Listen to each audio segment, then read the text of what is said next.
This is Scott Spears, and with Thanksgiving just around the corner, I have received many questions from listeners about how to make the perfect turkey.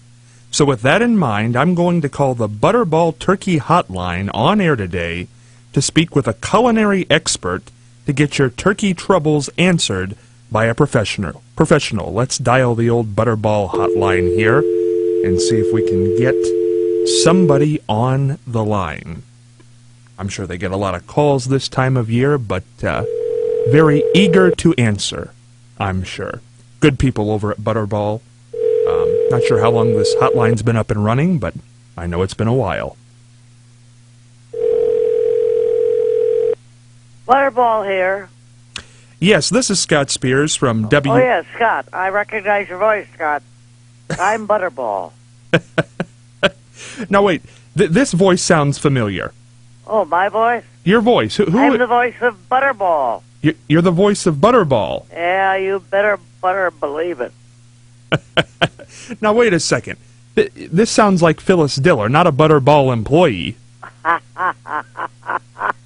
You got it. What are you doing working for Butterball, Phyllis? Well, I always need to pick up a little extra change. And I wouldn't mind a little slice of something to eat that's that good. Are you versed in turkey etiquette? Well, they hired me, didn't they? Okay.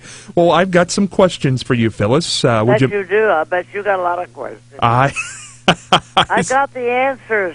Okay, well, here we go. Let's get to the questions that the listeners have submitted. How do you thaw a frozen turkey on Thanksgiving Day? Does the size of the roasting pan make a difference? That's from Jessica from Cardington. Now, that's about 4 different questions. Will you slow down, Scott? I will. Let me try that again. Try up one question at a time. I will try to take them in order. That's a good one. How do you thaw a frozen turkey on Thanksgiving Day? Okay, that is the dumbest question I've ever heard. And number one, a turkey doesn't thaw on the day that you're going to eat it, because that damn thing is hard as a rock. You got to leave it out overnight. And the poor thing is frozen in the first place. Be sure you cover it with a quilt so it doesn't cry. Because if it cries, it'll keep you awake all night. Okay. Oh, my goodness. Oh. They have feathers, but they're cold. You know, Phyllis, so you're telling me if you haven't put your turkey out the night before... No, you don't cook it the night before. But No. You thaw it out all night. Sometimes it takes 2 nights to thaw out Fang. Coldest man I ever knew. How's he doing? Terrible. Really? Does he like the holidays? I make him sleep with a turkey.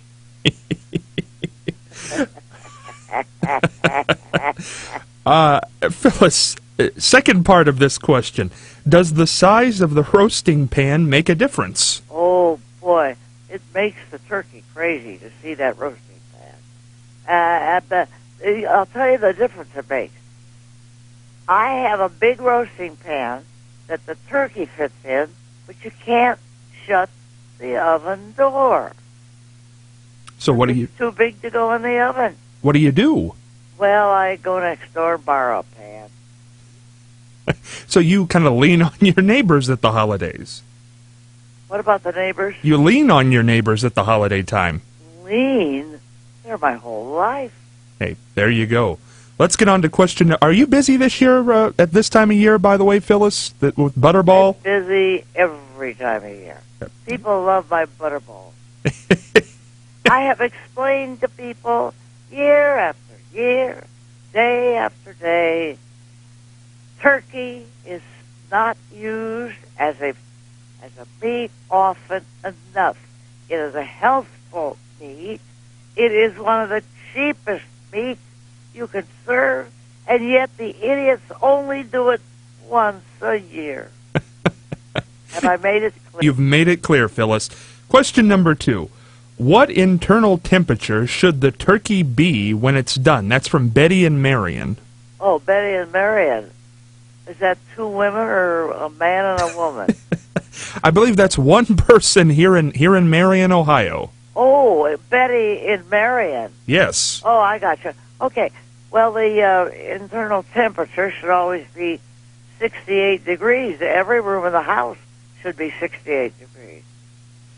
So the turkey should be the same temperature. I didn't say that. You said, what should the internal temperature be? And you mean of the turkey? Of the turkey. Well, hell, I've never been in a turkey. I don't know about that. Does How would Butterball... I know? I can't get in there. Does Butterball give you any type of training, Phyllis? No, they assumed that I knew. Oh, that'll be the day. I think that last one's a lost cause. Let's go on to number 3. Oh, yeah. How should I carve the Thanksgiving turkey? That's from Joan, who is also in Marion. Joan lives in Marion? Joan lives in Marion. Well, it's a lovely little town. Lovely little town. When you carve the turkey, you should use a knife. Does Fang carve your turkey? You think I would let him have a knife? Have there been problems in the past with that? Oh. He's too dangerous to let him have a knife. He'd probably cut the curtains down, and he'd probably do a lot of damage, and he's not trustworthy. Is there any special way to carve the turkey? Of course you do it with a knife, but is there any special carving method? Let me think. Well, I would start with the juiciest, biggest, meatiest part of the turkey food, and that would be the breast. The breast of your butterball. A butterball breast, you can't beat that. Then you get that dressing and that gravy, and I'm starting to drool. You're making me hungry, Phyllis. Oh, goody. Here we go. Question number 4. What kind of stuffing should I use? This comes from Brandon in Cardington. Where's Cardington? Cardington's just up the road from Marion, about 15 minutes. Is that one of those chic suburbs? Well, I don't know how chic it is. I don't want to offend the people in Cardington, but it's not bad. Uh-huh. It sounds like a little other community close to Marion. A little piece of heaven.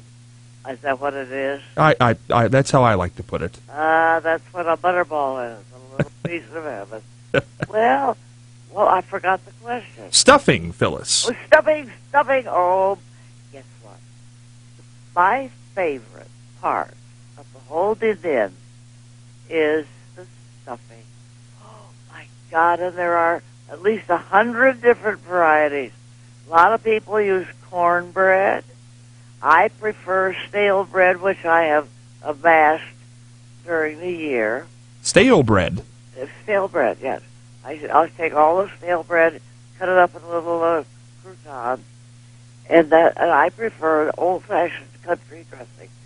Simply celery and that stale bread, all cut up as celery salt, garlic salt, onions all cut up, lots of garlic, fresh garlic, all cut up. And let's see, what else do we put in? Onions, celery, and bread are the basics. From then on, you go with all the different spices. I know that for a fact, for my Thanksgiving dinner, I'm going to be a guest at Rosemary Stack's home. That's Robert Stack's widow. Really? Yeah, and she has a cook who makes something I never heard of. She mentioned one of the spices. I can't remember now, but it was a spice I never heard of in a stuffing. So I can't wait to go there. So just sit at a lavish, they used to call it board, lavish table, and eat somebody else's cooking. Phyllis, did you know Robert Stack well? Oh, yes, but I never slept with him. I didn't know him that well. But his wife, his widow, is a close friend, and I loved Robert Stack. He was an adorable man. You know, Phyllis, he was a great actor. He seemed like a nice guy when you would see him on television, but because of that show, Unsolved Mysteries, he gave me nightmares. Really? He did. I just, every time I heard his voice, oh, yes. I was taken back. Well, you know, he worked till he died. He was over 80, and he loved his work, and he always wanted to work. And I thought that was a good thing. I think it was sage, the dressing. Sage? Oh, yeah. Would that be maybe one? Well, that's a good spice. Well, I maybe it's a sage turkey dressing. A sage turkey dressing from a sage woman for a sage turkey. Hot damn. There we go. One more question, Phyllis, and then we'll let you get back to the phones there at Butterball. How long should I cook a 10-pound turkey? That comes from James, who's also here in Marion. Jane? James. Jane. Or Jean. Whatever, at this point, it doesn't really matter. All right. Okay, you should cook it till it's done. That's kind of vague, Phyllis. Well, it must be tender through. I'm no good with those thermometers and the ice pick and the this and that. I don't know. Take a fork. Jam a fork in it. I'd do that. And if it doesn't yell ouch, you're okay. Sort of. Well, Phyllis, you're going over to the Stacks for Thanksgiving. Mrs. Stack. Yes. Should be a lot of fun. Oh, yes. And the Butterball people aren't keeping you too busy? No, they're very good to me. They love my rum balls. Do they? Yeah, I make rum balls for the children every Thanksgiving. And how does that go? Well, one Thanksgiving I got a little confused because I was drinking a lot of rum while I was making them. And I got confused with the recipe. Got far too much rum in my rum balls. And all these happy children running around full of rum. It wore off. Phyllis Diller, you're a treasure. Thank you so much for joining us on Thanksgiving and giving us something to laugh about. And you know, laughter behind turkey is the best medicine. Absolutely. Eat well, laugh well, live well. Absolutely. The wonderful, gracious, my pal, the amazing Phyllis Diller. Happy Thanksgiving. And my pal, Scott Spears. You have one, too. WMRN 14.